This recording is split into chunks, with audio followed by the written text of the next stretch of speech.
With any building that is 20 years old, you're always going to find some inefficiencies and some higher utility costs. But as one of the first steps to our investment grade audit, we did conduct a baseline utility analysis. And when you compare the utility use at the Heartland Events Center to counterpart facilities for indoor arenas across the country, the actual utility use at the event center is 200% higher than its average counterpart for any indoor arenas. So quite significant, but that means there's a lot of room for improvement.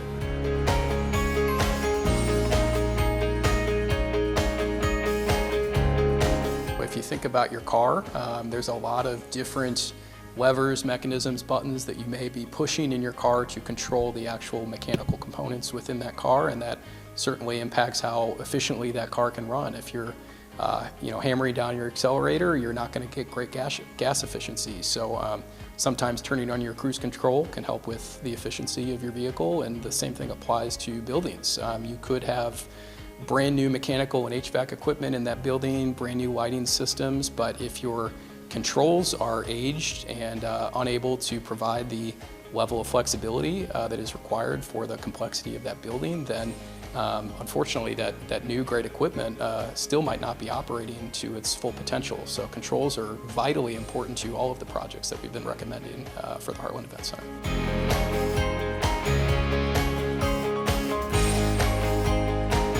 It's really hard to put into words. I'd encourage anybody to go look up some impressive videos of new technology for arena lighting, but some of the big benefits of upgrading to this new system would certainly be energy efficiency savings from upgrading to LED lights, but what would be fun for any attendees at the event center would be that the new system would come with a full color spectrum rather than just blank white lights. You could have any color you could imagine or any combination of colors presented on the arena floor.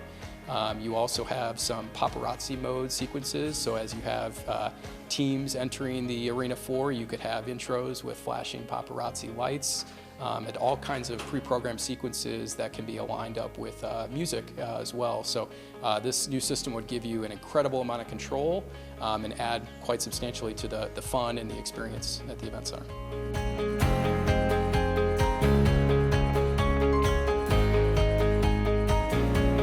We actually did a very in-depth analysis of the existing ice rink system at the event center. That system was 20 years old. It was installed when the building was originally built, and it had been used a few times, but about 20 years ago it was actually decommissioned and hasn't been used since. So the system itself was a bit of a black box, but we got in there and immediately did a pressure test on the ice rink floor to see if there were any issues with the floor system. The initial response was that the floor was in very good shape and only needed some minor refurbishments.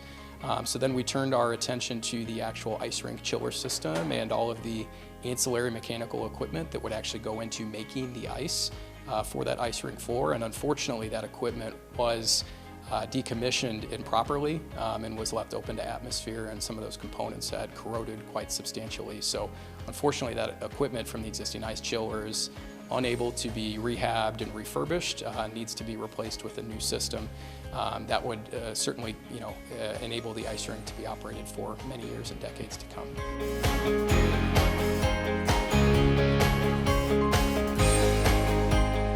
Sound is certainly a key component of any indoor facility, just as important as the lights that we had discussed earlier. And this current system is original to the building and has gone through a few different iterations of trying to improve not only the sound level but the sound quality in the building. And unfortunately, there's still some complaints of sound quality issues that we're hoping to address with this project. The intent is to bring the same level of sound and the same quality of sound to every seat in the arena, so that everybody who has a ticket, regardless if you're in a suite or in the nosebleed seats, you're having the same great experience. And this system would be primarily used for local events such as high school graduations, wrestling tournaments, basketball leagues, maybe the 4-H shooting championships that come into town. Oftentimes the concerts that come in do bring in their own sound equipment that can supplement the existing system. So this would be focused primarily on some of the local events that come into town, such as comedian acts as well. So.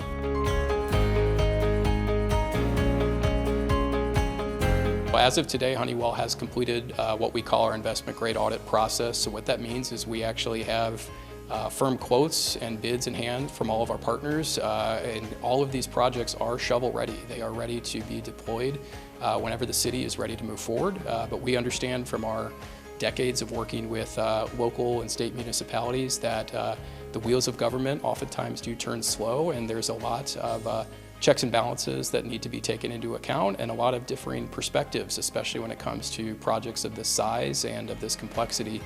We want to make sure that not only City Council, but the City Admin team has the right amount of time to feel confident in their decisions, and we stand ready to go execute whatever they would like us to move forward with.